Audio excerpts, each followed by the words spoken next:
How's everybody doing? Here we are at Clark's Place today. Today we are going to put together a 72 master cylinder and power brake booster for a 72 Challenger. And we got it in the box here. I'm gonna get this opened up, put it all together, follow the instructions, and get her installed in the car. Okay. These are by MBM Power Brakes.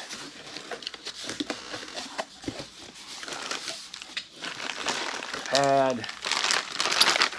Never used one of these before. Some other little parts.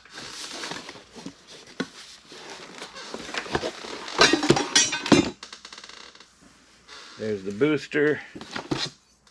Plate for the firewall.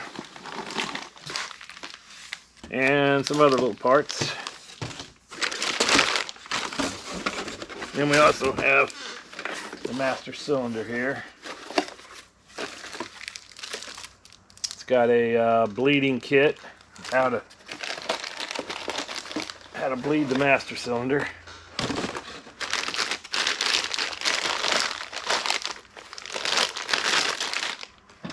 Alright, so here's all of our main components.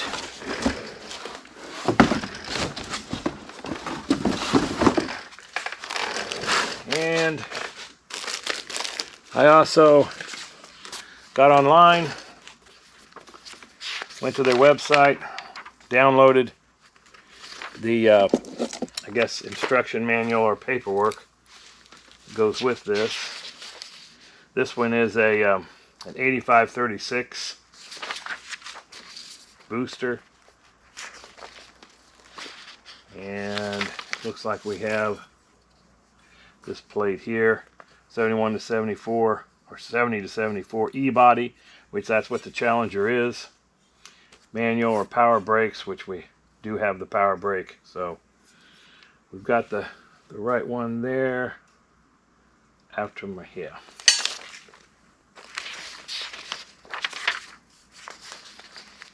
And we have the right one here too, the -2, and I think that's what it said on the box was a -2. So looks like we've got the right parts. So this must be, yeah, this is the pad that goes on the firewall, I guess, so we don't scratch your paint, and it gives a little bit of a cushion. Yeah. So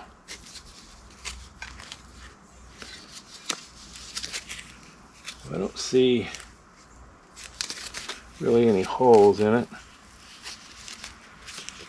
There could be in there. All right.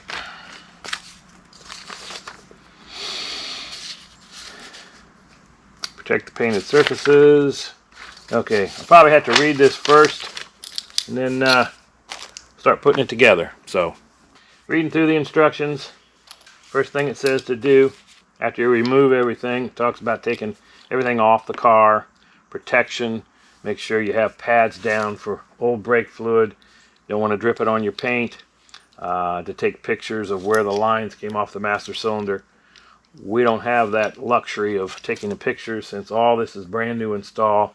Have all new brake lines, which are not even on the car yet until we get this in here to see which way they go, to bend them to fit where they should go. Anyway, first thing is to attach the linkage, it says, to the brake booster. And if it's going to be like the picture, basically it looks identical. This comes apart. Okay, hang on to the parts here. And there is a sleeve in here that runs inside that. I was trying to attach the wrong end here, which it seemed logical that that was the right one to do. This is fits over.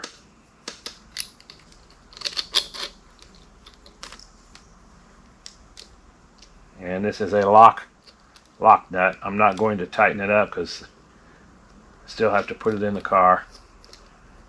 At least this will attach to the pedal, which we'll do it in a few moments.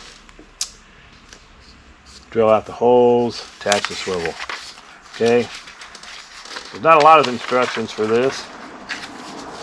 Next thing is to bleed the master cylinder, which it's got a nice little kit here of how you bleed it, which I will get this all hooked up, which it looks like these just stick into the front and the rear of the master cylinder, and you fill it with fluid, and then I believe push. Okay, back on bleeding the brake master cylinder. First thing it says to do is mount it in a vise, which I've done. Put some protective aluminum type of tape over it so I don't mar up the finish on this, because it's going in a nice car. It's going to be nice, so we'll want to scratch it up. It says to take the hoses and insert the short end hose over the end of this nozzle, which these two are actually going to go into the orifices here. They're very small.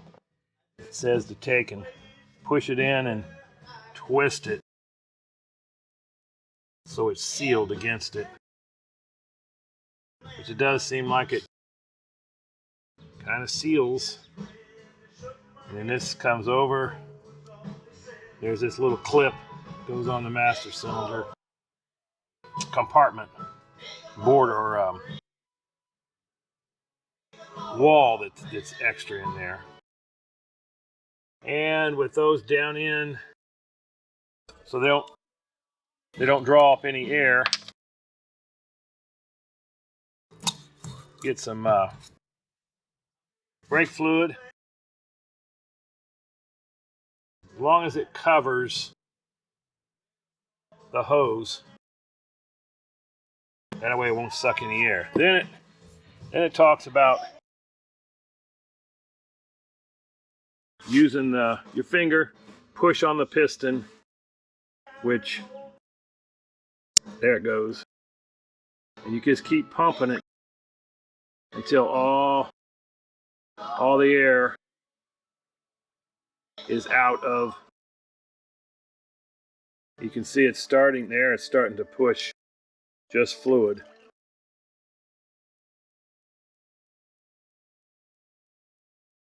I'm not pushing hard enough, I don't think. There we go.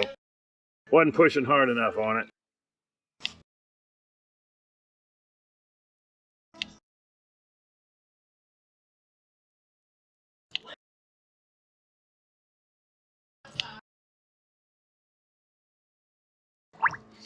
Looks like it's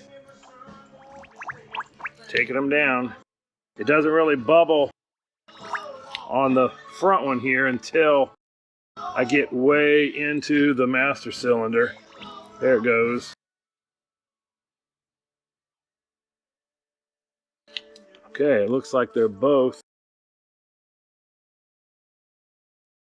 just pumping fluid now.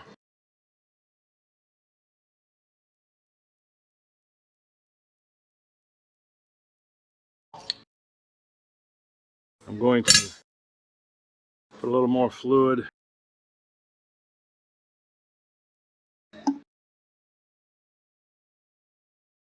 Try this again here and see if we get any.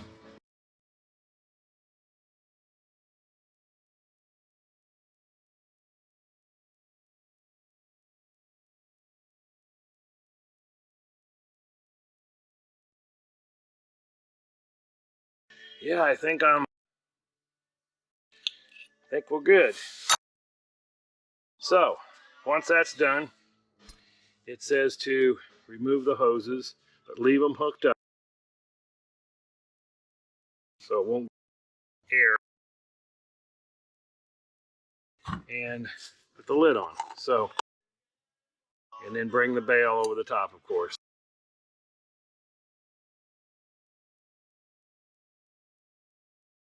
What we did, or what I did, is I think right before this filming should be a video of bleeding this master cylinder with the plastic tubes, and I filmed it to where how you properly bleed this so there's no air pockets. Then my booster comes through with the pedals, which we can go around on the inside and show it, but all that's been cleaned up. You get a new bracket with it. There's a foam insulating cushion pad that it sits on. And then this bolts into it. And we had to put some spacers in there because there's a boot and a plate. Kind of looks like something from a radiator. I think you can see it right in the back side. Yeah. Up in here. But the nuts on the back of that would not let this go all the way. And I think this kit for this, what is it, MBM? I think so, something like that. That makes it, and I think it comes with spacers. Well, because these nuts, or these bolts shafts are really long, and there's still plenty for this to torque it all down. And then, of course, Run Your Lines had all the kit for all the disc brake conversion, because this used to have drum brakes on it. And then all these lines are pretty much pre-bent. Come around to the other side here. These tabs all hold it. Come around. Goes around, loops around. Right. This is the fuel line. Then he's just got them staged. Yeah, these are just, they're ready when I get my disc brake, the flexible line bolts in here. So that'll all be taken care of on both sides. This side's the same way. It's all done. Same way. It just comes around there. Then I bought a new proportioning valve, and on some models I noticed it for the back brakes it comes back and there's another portioning valve about the size of this one that's called a delay, to where it slows down the back brakes compared to the front brakes. But the line I got was not set up for that. It was one solid line all the way to the back. So I don't know if that's something I'm gonna need to cut this and move it to put that in. I'll just have to see. Email us at clarksplace@yahoo.com if you know the answer, and right, we must have that in there. Right. But we can come around underneath here, inside. I don't know if you can zoom in on any of that. Oh, yeah. But there is a all the pieces to go into the pedal.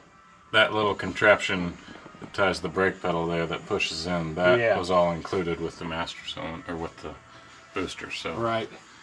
Getting there together. Next thing will be the transmission mount. As soon as I get all the insulating pad on the floor.